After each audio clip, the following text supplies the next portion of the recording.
എല്ലാവിധ ലാബ് ടെസ്റ്റുകൾക്കും MHL smart labs, Dubai road, Eriyad, Bahadur mall, Kara and Manus properties, Asmabi college.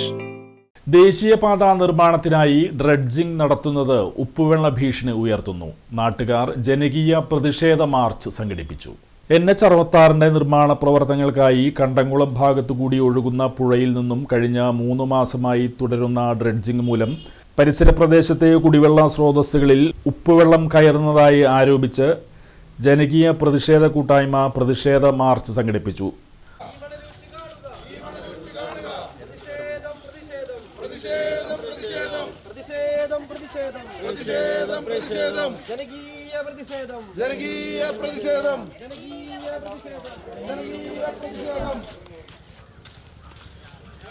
നഗരസഭാ councillor Amjith സമരപരിപാടിയിൽ അധ്യക്ഷത വഹിച്ചു. ഇപ്പോൾ നമ്മുടെ മേഖല ഏകദേശം ഉപ്പുകയറി തുടങ്ങിയിട്ടുണ്ട്. അതിനെതിരെ ജനങ്ങളുടെ നിലനിൽപ്പിന് വേണ്ടിയിട്ടുള്ള ഒരു പ്രതിഷേധമാണ് ഇന്നിവിടെ സംഘടിപ്പിച്ചിട്ടുള്ളത്. ഈ പ്രതിഷേധ പരിപാടിയിൽ ഗസൽ സ്വാഗതവും 33-ാം വാർഡ് കൗൺസിലർ പ്രിയ സാവൻ, 35-ാം വാർഡ് കൗൺസിലർ രതീഷ്, സുജിത് തറയിൽ, അഷറഫ് എന്നിവർ സംസാരിച്ചു. ഡ്രഡ്ജിംഗ് നിർത്താത്ത പക്ഷം അനിശ്ചിതകാല നിരാഹാരം പോലെയുള്ള സമരപരിപാടിയിലേക്ക് കടക്കുമെന്ന് സമരസമിതി ഭാരവാഹികൾ പ്രഖ്യാപിച്ചു. 2 ട്രജറുകൾ നിന്നുകൊണ്ട് ഒരു ദിവസം 200 ലോഡോളം മണൽ ഒരു ദിവസം ഇവിടെ നിന്ന് കയറി പോകുന്ന ഒരു സ്ഥിതിയാണ് ഉള്ളത്. ഏകദേശം 100 മീറ്റർ ചുറ്റളവിൽ ഇത്തരം ഒരു മണലൂറ്റ് നടന്നാലുണ്ടാകാവുന്ന പാരിസ്ഥിതിക പ്രശ്നങ്ങൾ നമുക്ക് അവർക്കും അറിയാവുന്നതാണ്.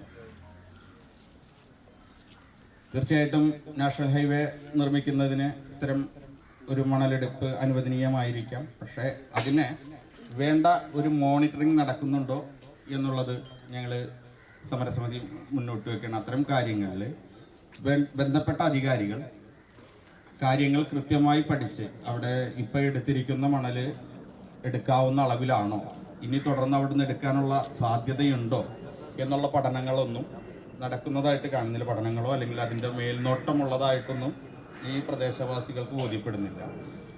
അപ്പോൾ അതുകൂടാതെ തന്നെ ഇപ്പോൾ തൊട്ടടുത്ത് കണ്ടകുളം ക്ഷേത്രത്തിൻ്റെ അടുത്തുള്ള 2 കുളങ്ങളുണ്ട്. ആ കുളം ഈ പ്രദേശവാസികൾ ഒരുപാട് പേർ പല ആവശ്യങ്ങൾക്കായിട്ട് ഉപയോഗിക്കുന്ന, അതിനപ്പുറം കിണറുകൾ, ഇതൊക്കെ ജലസ്രോതസ്സുകൾ മുഴുവൻ മലിനമാകുന്ന ഒരു അവസ്ഥയിലേക്ക് വരുന്നുണ്ട്. അത്തരം കാര്യങ്ങൾക്കൊക്കെ ഒരു ഉപജീവന മാർഗം തന്നെ പറയാം. നമ്മളുടെ ഏറ്റവും ആവശ്യമുള്ള ഒന്നാണ് വെള്ളം. ശുദ്ധവെള്ളം കിട്ടാതിരുന്നാൽ നമുക്കൊന്നും ചെയ്യാൻ കഴിയില്ല, എല്ലാവർക്കും അറിയാവുന്ന കാര്യമാണ്. അതുകൊണ്ട് ഞങ്ങൾക്ക് ശുദ്ധജലം ലഭിക്കുന്നതിന് വേണ്ട എല്ലാ സൗകര്യങ്ങളും അധികാരികൾ ചെയ്തു തരണമെന്ന് ഈ സമയത്ത് ഞാൻ ആവശ്യപ്പെട്ടുകൊള്ളുന്നു. അതിന് കളക്ടറോ ആരാണ് ഉത്തരവാദികളെന്ന് വെച്ചാൽ അവരതിന് വേണ്ട ശ്രദ്ധ ഞങ്ങളിലേക്ക് തിരിക്കണമെന്നാണ് എനിക്കിപ്പോൾ പറയാനുള്ളത്. അതുകൊണ്ട് നമ്മൾ ജനങ്ങൾ നടത്തുന്ന ഒരു പ്രതിഷേധ പരിപാടിയാണ്. അപ്പോൾ ഈ പരിപാടി അധികാരികൾ കണ്ടുകൊണ്ട് ഇതിന് വേണ്ട നടപടികൾ സ്വീകരിക്കുമെന്ന് പ്രതീക്ഷിക്കുന്നു. അതോടൊപ്പം ജനങ്ങളോടൊപ്പം ഒരു ജനപ്രതിനിധി എന്ന നിലയിൽ എല്ലാ കാര്യങ്ങൾക്കും ഞാൻ ഉണ്ടാവുമെന്ന് പറയുകയാണ്. അതുപോലെ എത്രയും പെട്ടെന്ന് അധികാരികൾ ഒരു നടപടി എടുക്കുമെന്ന് വിശ്വസിക്കുന്നു.